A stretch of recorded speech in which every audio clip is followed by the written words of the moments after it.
Good evening, lady ghosts, gentlemen ghouls, and welcome, or should I say it, hellcome.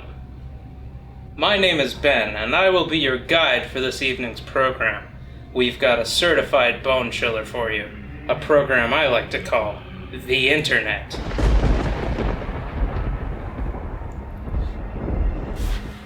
Wait, Arthur, is that... I found Arthur. You guys remember him from... like forever ago? Is that really the best title we could come up with for this?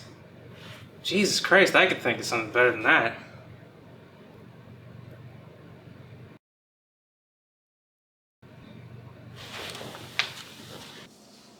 Hey Parrish, what should I call my Halloween special? I don't know, what's it about?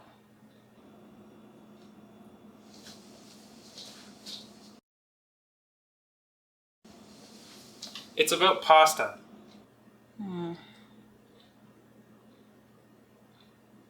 Okay, well, we'll marinate on it for a bit. Or I guess I should say, we'll marinara on it.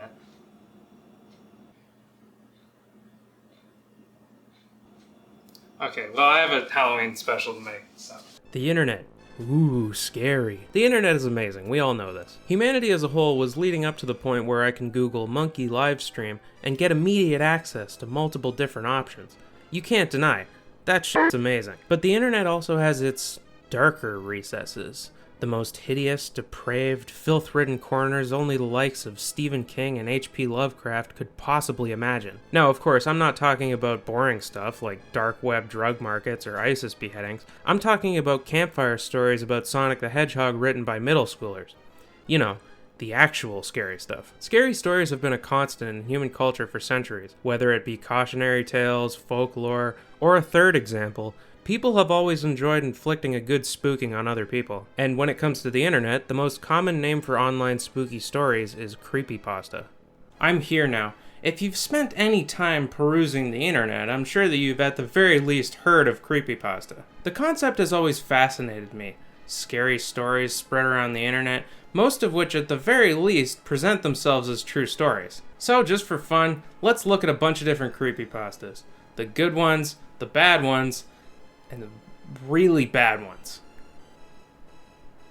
The exact origins of creepypasta are somewhat vague, as is the case with most things on the internet. I mean, I'm sure there were people spreading around what could be called creepypastas back in the early internet, but given how little of that time period has really been preserved, and since the internet was basically the Wild West back then, it's really hard to say how long it's been going on. The term creepypasta, however, has a very easily determined origin. It derives from copypasta, a word created by combining copy and paste, which generally refers to large blocks of text that are copied and pasted on forums, usually as a way to either derail a conversation or just generally be a snarky dickhead. A notable example you're probably familiar with is the Navy SEAL copypasta. You know, what the heck did you just gosh dang say to me, you little fella? If you haven't heard about it, maybe look into it. I'm not your fucking babysitter. But anyway, creepypasta is, of course, derivative of that. Short-form creepy or folklore stories spread around the internet via forums, message boards, or even more modern mediums like social media and all that stuff kids are into. However, over the years, creepypastas evolved from short, easily spread spooky stories to long-form projects, some of which evolved into something bigger than merely written stories. Sometimes they evolve into web series or are simply written to coincide with a visual component like a YouTube video or something. And at that point, the definition of creepypasta starts to get complicated with alternate reality games, or ARGs, pieces of online fiction that include multiple different forms of media and sometimes even involve real-life participation from viewers. But hey, who f***ing cares about the origin of creepypasta? If we dedicated any more time to that, we've been talking all day. Fact is, it's confusing as hell, especially if you weren't raised by a computer like myself. So without further introduction, let's just go through a bunch of different creepypastas. And what better way to start than probably the most famous creepypasta of all time, Slenderman. Everybody knows Slenderman. He's a big, tall, skinny dude with no face who is constantly ready for a black tie affair. He skyrocketed into mainstream popularity in the early 2010s with the release of the aptly named Slender, a survival horror video game where you find pieces of paper and then wait for Slenderman to kill you, since, surprise, there's actually no way to win here. And after that, mainstream popularity did to Slenderman what it does to everything else. Video games, a movie, a cameo in everyone's favorite show Law and Order, a cameo in everyone's favorite show My Little Pony, a cameo in everybody's favorite fucking show Big Mouth. But you know what? Hand to God, before all that bullshit, Slenderman was cool as hell, man. He originated on the Something Awful forums back in 2009, being presented in a series of black and white photos with him photoshopped into the background, implying that one of the users had found said photos and was showing them off like, "Whoa, I just found these old photos. Never noticed the gigantic fucking 9-foot tall tentacled monster man in the background." Probably the most well-known and interesting piece of media involving Slenderman is the subsequent found footage style YouTube ARG series, Marble Hornets, which features Slenderman, although he's referred to as the operator. Marble Hornets follows Jay, the owner of a YouTube channel who documents the production of a student film called Marble Hornets, which was cancelled after his buddy and the director of the project, Alex, started to grow neurotic and subsequently went missing. Some people may not know that the series is actually only partially on the main Marble Hornets channel. There's also a complimentary channel called To the Ark, presumably run by a villainous henchman of Slenderman who stalks the protagonist. I don't want to give too much away because Marble Hornets is genuinely very cool. I would recommend watching it if you're into low-budget horror series and or the found footage genre. You can actually find a playlist on YouTube that puts all the Marble Hornets and To the Ark videos in chronological order, so you can just sit back and get your spook on. Regardless of Slenderman's somewhat tainted legacy these days, the early stages of Slendy's popularity on the internet were super cool in my opinion, and Marble Hornets still holds up today. Plus, it went on to inspire tons of different web series that came out in the future, some of which are good. But hey, sure, it's neat to look at some actually well-done creepypastas, but this video wouldn't be any fun if we didn't look at some fucking garbage, right? And let me tell you, the ratio of good to bad creepypastas, let's just say it's not exactly 1-to-1. Man, you really just can post whatever the fuck you want on the internet, huh? Any dumbass kid with as little as an iPod Touch can access the web and post whatever stupid, edgy nonsense they want. And that is where our good old friend Jeff the Killer comes in. Jeff the Killer is an interesting one, being that the image, which I'm not going to show because I would imagine it would be rather shocking to you if you hadn't spent 15 years of your life being desensitized by the internet to the point that you lack the ability to feel anymore. What was I talking about? Yeah, so Jeff the Killer originated as an image back in the early to mid 2000s. A photo of a totally white-faced, creepy-looking monster man with red lips, usually accompanied with a loud, sudden noise and the words, "Go to sleep." For those of you who weren't alive before 9/11, these were called screamers, and you get them from your asshole friends via email. Great way to convince Grandpa to get that pacemaker installed, though. But years later, it got adapted into a creepypasta, a story about a young boy who moves with his family into a new neighborhood with his brother, whose name is Lou. For some reason. He gets into a fight with some bullies and gets bleach thrown on his face. And then he forever haunts and murders people who stay up late or whatever.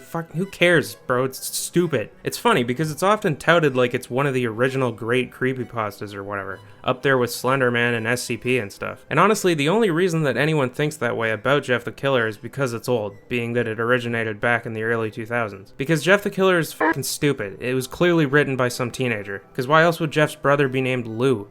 Who would have two boys and name them Jeff and Lou? Was the younger brother inexplicably Chinese? The author clearly had a friend named Lou and named a character in their story after them. As a kid who used to write terrible short stories to show to my friends, I can attest to that.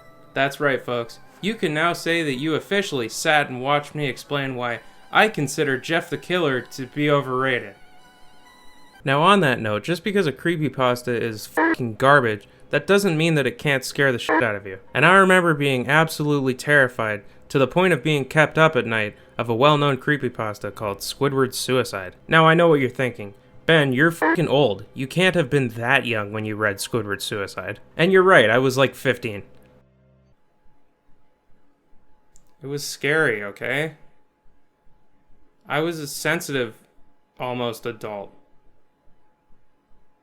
Squidward Suicide is, much like Jeff the Killer, a classic creepypasta. And it is also, much like Jeff the Killer, stupid as hell. It is, of course, based on my favorite TV show of all time, SpongeBob SquarePants. It's written by a student who gets an animation internship at Nickelodeon.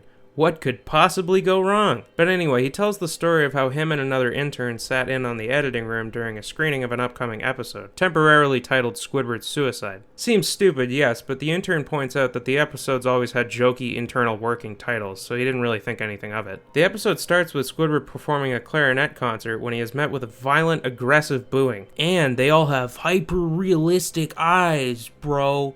Woo! This is a pretty common trope in shitty creepypastas.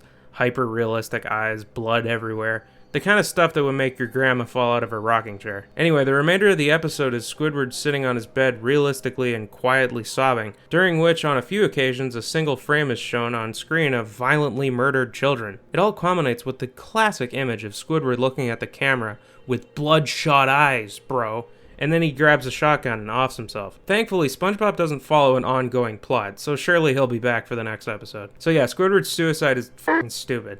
It's not written poorly by any means, but the concept is dumb as hell. Obviously, the point isn't to make you think that this actually happened, but it just gets bogged down with all the stupid creepypasta tropes like hyper-realistic bloodshot eyes and video glitches and single frames of real-life gore. That said, it genuinely did keep me up at night when I first read it, so I guess I can only be so high and mighty about saying that it sucks. Funny tidbit too, a recent-ish episode of SpongeBob actually referenced the creepypasta. Although understandably they had to censor it and re-release the episode after presumably getting some strongly worded emails from parents. But hey, that wasn't the only creepypasta that had teenage me losing sleep and shaking in my boots. My sleeping boots. The other one that had a profound effect on me was Ben Drowned. And I feel a lot more justified in being scared of this one than I do about Squidward's dead child PowerPoint. Ben Drowned is another creepypasta that has a YouTube series tied along with it, just like Slenderman and Marble Hornets. It revolves around a guy who buys a copy of The Legend of Zelda Majora's Mask from a creepy old man at a garage sale. After going home and booting her up, he finds that there's a save file named Ben, but he disregards it and makes a new save file calling himself Link. As he plays the game, he slowly starts noticing that this ain't your daddy's Majora's Mask.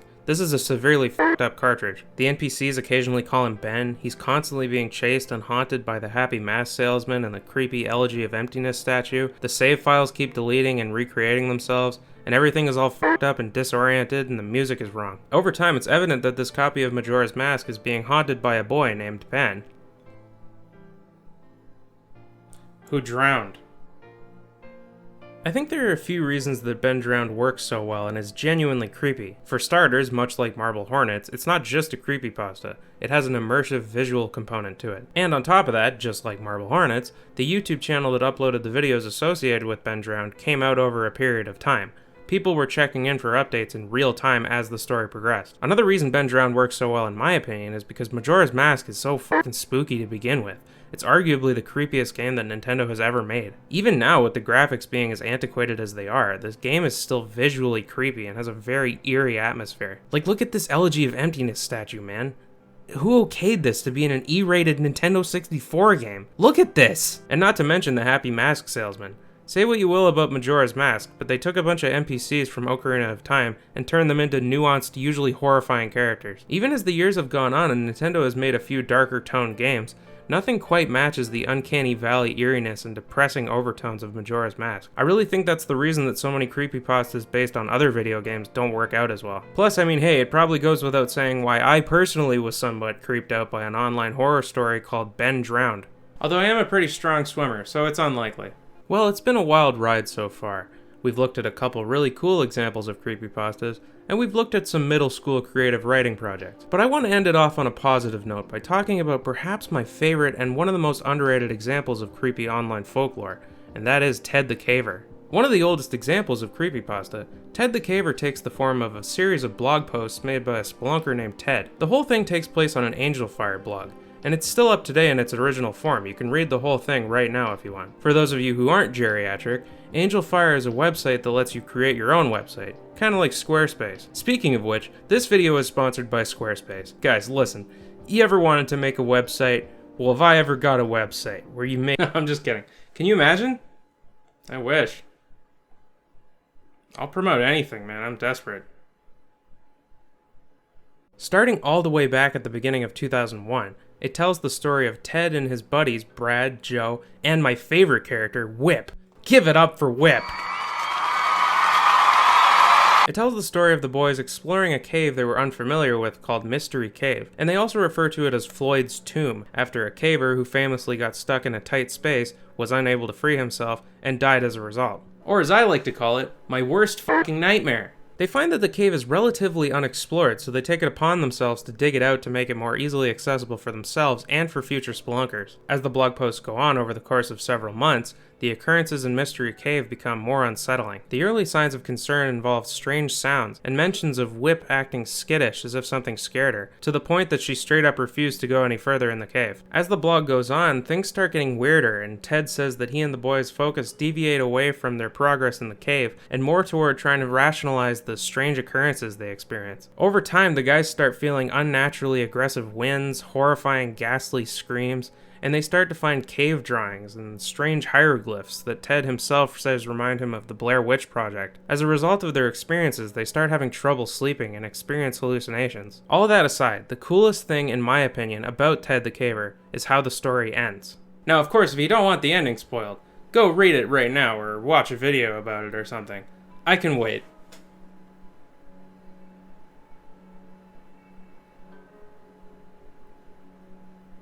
Eventually, you come across a page dated May 19th, 2001, just under 4 months since the beginning of the blog. Throughout the post, Ted has used white text to describe his experiences in the cave, and blue italicized text for contextual notes and his thoughts regarding his experiences. This post is entirely in blue, and it's a big long post describing his obsession with figuring out what kind of tomfoolery is going on in the cave, much to the dismay of his loved ones. In the last paragraph, Ted says, "For my family and friends who are reading this, I say, be at peace. I will conquer this cave. Then I will return and update this website immediately. I will include any photos that we take in the cave today, and if you stop by the house, I will show you the video I will have. I expect to be home later tonight, or tomorrow at the latest. See all of you soon, with lots of answers. Love, Ted." And then you click next, and it redirects to this page. That's right, that's the last page on the blog. After all of that, we're left wondering what happened to good old Ted.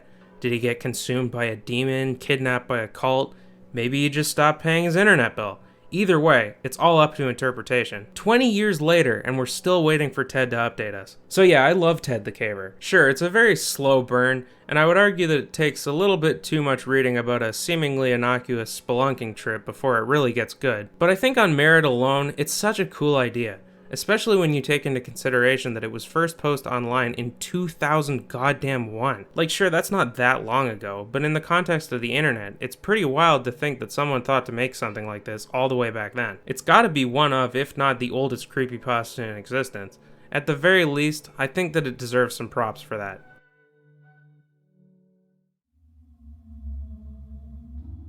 And with that, our special Halloween creep show comes to an end. I hope you enjoyed yourself. But most of all, I hope you learned a valuable lesson about going on the internet. Because they got some creepy stuff on there some of the time. But before we go, I just wanted to wish everybody a good Hallows season. For real, don't take my weird tone of voice as being a joke, I'm being genuine. And make sure to lock your doors and check under your beds, or I'll come to your house and I won't leave.